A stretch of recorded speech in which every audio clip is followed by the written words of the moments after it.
All right, so let's pick up again where we left off on meiosis. And so looking at that cell, then one of the things that you're going to want to be able to do is identify the chromosomes that make up a homologous pair. And we can tell those that make up a homologous pair because they're the same size, they're the same shape, and they contain the same type of genetic information. However, you're not going to be able to see the type of genetic information typically that they have. So you're going to have to rely on them being the same size and the same shape. And then it's nice that the author has indicated the chromosomes that come from dad in blue and the ones that are coming from mom in red. So a homologous pair is the number one from your mom and the number one from your dad. That's what makes up the homologous pair. So during meiosis 1, what happens is those homologous pairs get separated. And that's what meiosis 1 does. And in the process of doing that, it creates two cells now that are haploid. So each one only has half the genetic information. Then in the second round of meiosis, those sister chromatids get pulled apart and the cell splits again. And that's how you end up with 4 gamete cells. So dad's number 1 chromosome and its replica of itself, its sister chromatid, they end up in 2 separate cells.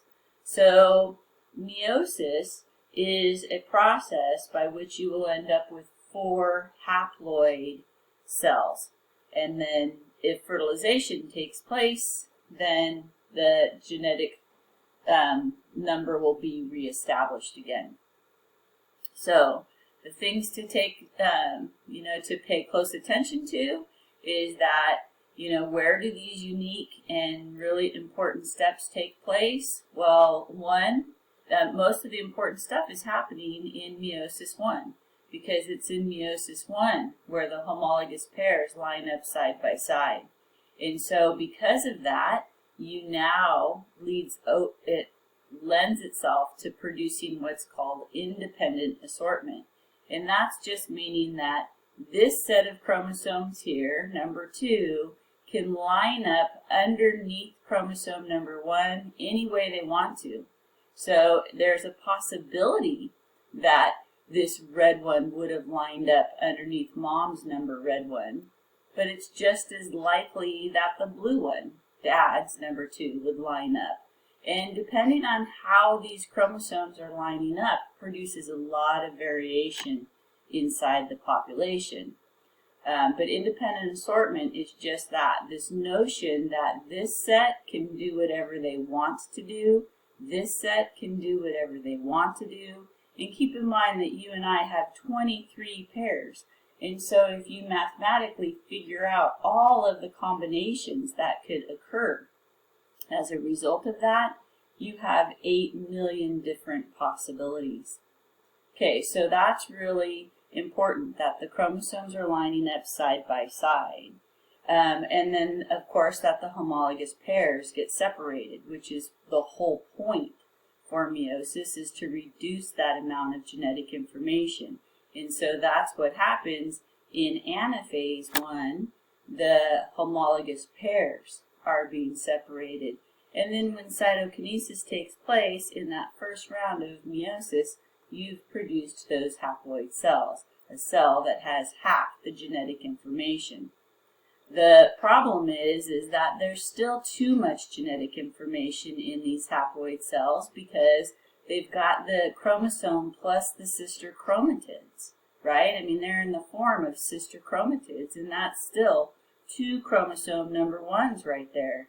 Even though they're moms and it's a replica of moms, it's still too much genetic information. And so the second round of meiosis is to separate the sister chromatids. And that's what happens in meiosis 2. So in anaphase 2, the chromosomes condense, the nuclear membrane starts to break down, the spindle fibers start to form. In metaphase 2, which is what this is diagramming right here, then those chromosomes are lined up down the center of the cell. Then in anaphase 2, the sister chromatids are pulled apart. Telophase 2, in both of these cells, splits down the middle, and here's how you end up with your 4 gametes. Okay, and so remember, division of the cytoplasm also takes place, and that is the term called cytokinesis. So you have 2 rounds of cytokinesis in there. So you end up with 4 haploid gamete cells. And what this is all about is it's all about variation. So those 4 gamete cells are different from each other. You're taking that information. This is 1 litter of puppies. Here represents 1 family. You're mixing up that genetic variation or that genetic information, and you end up with a lot of variation in the population. And that's the key, because having more variation in your population ensures, or at least gives you a better chance that some members of the population are going to be better suited for their environment than others, and hopefully somebody will survive. So sexual reproduction leads to variation. That's a really important key point. And there are 3 major processes that increase, that result. 3 major processes that produce that variation. One is independent assortment. The other one is random fertilization, because you have no control over which of these 4 gametes is actually going to be, if you're female, which one of these is going to become the egg. Only one of them will. So 3 of them become what are called polar bodies. They just basically nurse the egg cell along the way. Only one in a female actually becomes an egg cell. In men, all 4 of your gametes will become viable sperm. However, only one of them is going to get to enter into the egg. So, and you have no control over which one is going to get to that egg. So we say random fertilization, because it's evident that if a different sperm cell entered the egg, chances are that the offspring would have different characteristics. And then, of course, crossing over. Crossing over also leads to a lot of variation. So if you take a look at your checking your understanding sheet, where you produced your gametes from those 4 cells, then let's just take a look at that with this idea that it's increasing variation in our population. So if you have that sheet, take a look at it now. If you haven't completed that sheet, then put this on pause and complete that checking your understanding sheet that has independent assortment and crossing over on it. Okay, so looking at independent assortment, just so you can see the fact that it's increasing variation. With the cell on the left-hand side where the blue chromosome number 1 and the blue chromosome number 2 stack on top of each other, you can see that you end up with 4 gametes. 2 of them have, if you figure out the characteristics they have, 2 of them will code for blonde hair, blue eyes, and left-handedness. 2 of them are going to code for brown hair, brown eyes, and right-handedness. So there are 2 kinds of gametes there that you can produce based on if they line up that way, and we've only got 2 chromosomes that we're working with right now. And then if you look at the cell on the right, where the smaller blue has segregated and now it's underneath the mom's number 1 chromosome, if you play out meiosis and you figure out those 4 gametes, then you have 2 of your gametes that are going to code for brown eyes and brown hair, but they're going to be left-handed. That's different than what you have on the other side. And you've got 2 that have blonde hair and blue eyes, yet are right-handed. So just by crossing over, looking at independent assortment and only using 2 chromosomes, you can see that you can end up with 4 different kinds of gametes. So, because independent assortment, you have no control over which way that's going to go. Then take a look at crossing over. Same thing here. Crossing over, what's significant about crossing over is it's mixing up the genetics that are on the same chromosome. So not only are you mixing up all of the cookbooks of life, you're also taking one cookbook and mixing up the recipes within that one cookbook.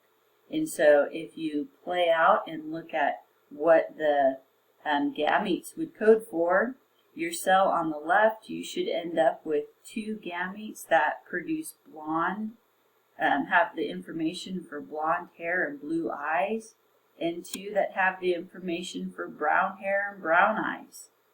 And then in the cells where crossing over occurred, you have complete new variations. You have 2 cells that, you haven't even seen before, a brand new combination.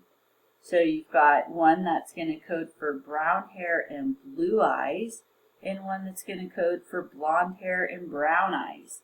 So again, variation. So based on these 2 processes alone, you increase variation in your gametes, and that variation in your gametes is going to produce variation in your population. So your offspring are going to be different, typically. Well, they're definitely going to be different than the parent that produced them. And when you look at that, if you're really just looking at one chromosome, it's kind of like flipping a coin. And when you start playing out what are all the possibilities for this variation, keeping in mind that you and I have 23 pairs of chromosomes, just based on independent assortment alone, there are 8 million different arrangements that those chromosomes can take. So the chances of you producing 2 children that look identical is pretty slim. Okay, so follow along with me now. So look at your understanding your worksheet and notice the variation in the gametes produced. So one of the things I want you to take away from that is that notice that both independent assortment and crossing over creates variation. And variation is the key to a species' success. So sexual reproduction really does offer something that asexual reproduction does not, and that's variation. And again, variation is the key to success, because the more you're changing the population, mixing up this genetic information within the population, the more likely you are that you're going to produce an offspring that's going to be able to withstand maybe some sickness or something like that other members in the population may not. Okay, so in regards to your lab, so I've posted a lab, and it's called remote reproduction. And so I'm going to have you produce some gametes, and then you're going to take your gametes and you're going to fertilize, you're going to fuse them together, which is called fertilization, and then you'll generate the genetic information for your offspring. And so this, of course, is when you're, if you look at tracking one trait, okay, so for your lab, you're going to be tracking basically one trait at a time. So let's just look at one trait. And if I just look at blonde hair, then what you'll see is that it doesn't matter if which way independent assortment goes. If all I care about is blonde hair, look at how many gametes will code for blonde hair. So I see 1, 2 out of the 4. So that's 50%. And it's 50% whether independent assortment takes place or, it doesn't matter. It's 50%. Look at crossing over. Again, I'm only interested in blonde hair. And if I look at how many of the gametes have blonde hair, I see 4 out of the 8. So again, it's 50%. It's kind of like flipping a coin, which is exactly what you're going to do.